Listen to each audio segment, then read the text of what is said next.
Everything I ever did, the thing that I heard out of people's mouth was, that's impossible. That can't be done. Or no. Imagine, you go from studio executive to studio executive, from agent to agent, from manager to manager, and they all said exactly the same thing. Now that's very encouraging, isn't it? But you know something? I didn't give a shit.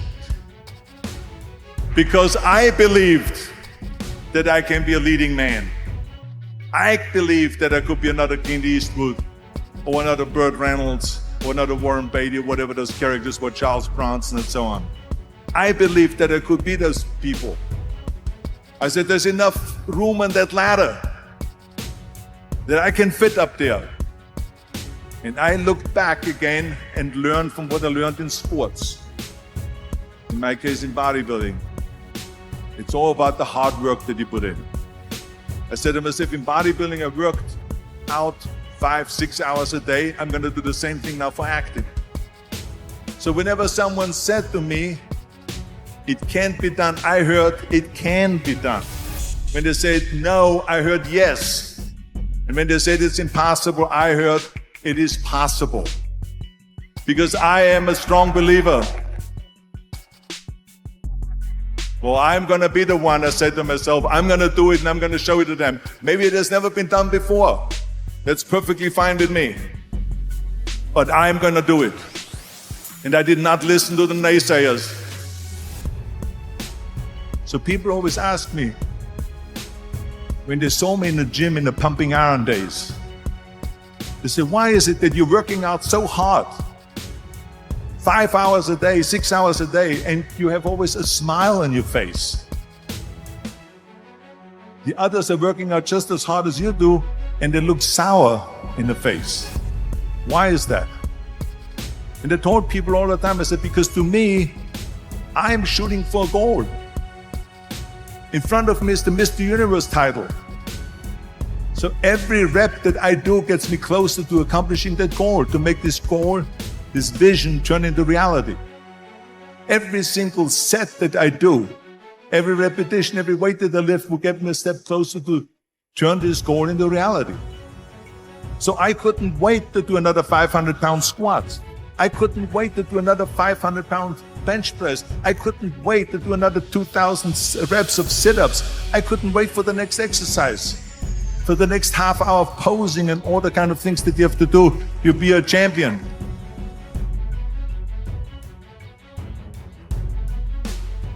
The very body that they said can never be sold because the time is wrong. A few years later, I'm doing Conan the Barbarian, and it was the #1 hit at the box office when it came out in the summer of '82. Think about that. And the director says, if we wouldn't have had his body, we would have had to build one. I mean, think about it. And I was just not visualizing just my exercise, but I was really lifting the trophy over my head. That's what I was thinking about. And with the age of 20, I went to London and I won the Mr. Universe contest as the youngest Mr. Universe ever. And it was because I had a goal.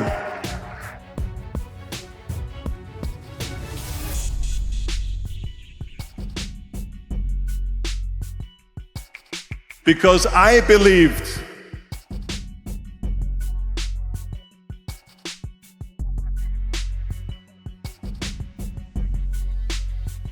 "74% hate their job in America." Now, there is not much different when you come to Europe. The majority of people don't like what they're doing because they're really not doing it because they didn't have a goal and they followed this goal.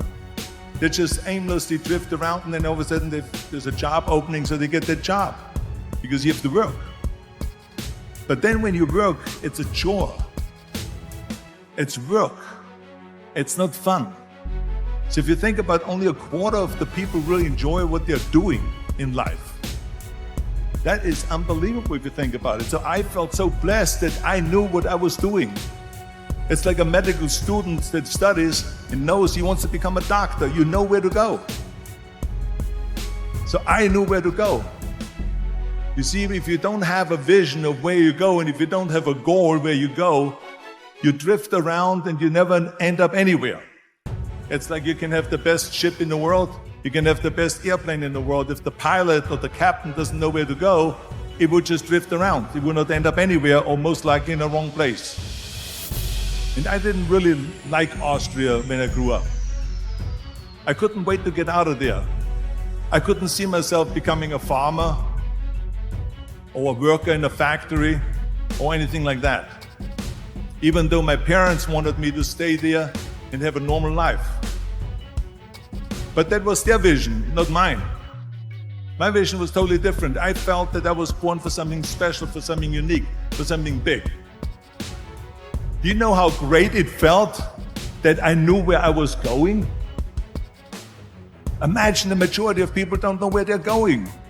I knew where I was going. So it was just a question of how do you do it? I ask a studio executive, I say, I want to get into movies. I want to be a leading man. He started laughing. So they all say it's impossible. I said, why is it impossible? He says, because look at how big you are. You weigh 250 pounds. And then they told me, he says, and your accent, even if you reduce all your body weight and everything and have a normal body, your accent.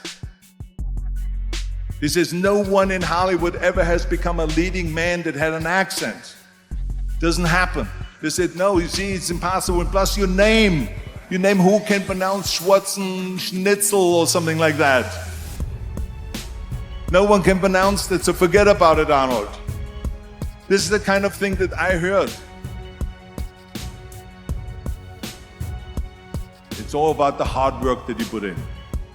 I said to myself, in bodybuilding, I worked out 5-6 hours a day. I'm going to do the same thing now for acting. Accent removal, acting classes, and all of this stuff, all day long. I worked and I worked and I worked.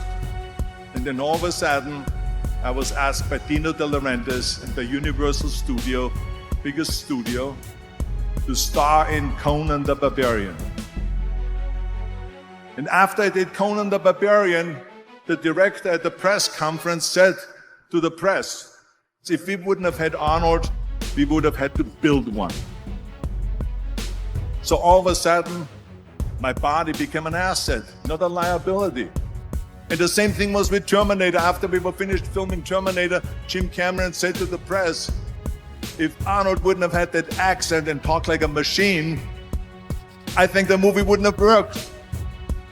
So think about that. The body and the accent that they attacked was an asset.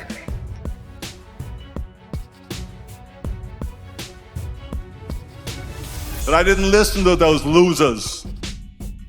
I didn't listen to them at all. Because that's exactly the way it was in politics again, when everyone said no, no, no, and it can't be done. And I became governor of California. And this is with everything like that.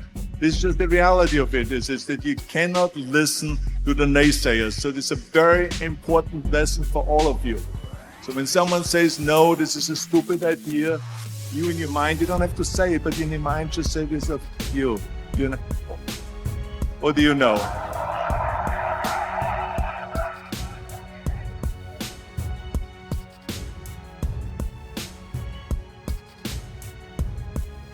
If I would have listened to the naysayers, from bodybuilding to show business to politics, I would not be standing here today, talking to you.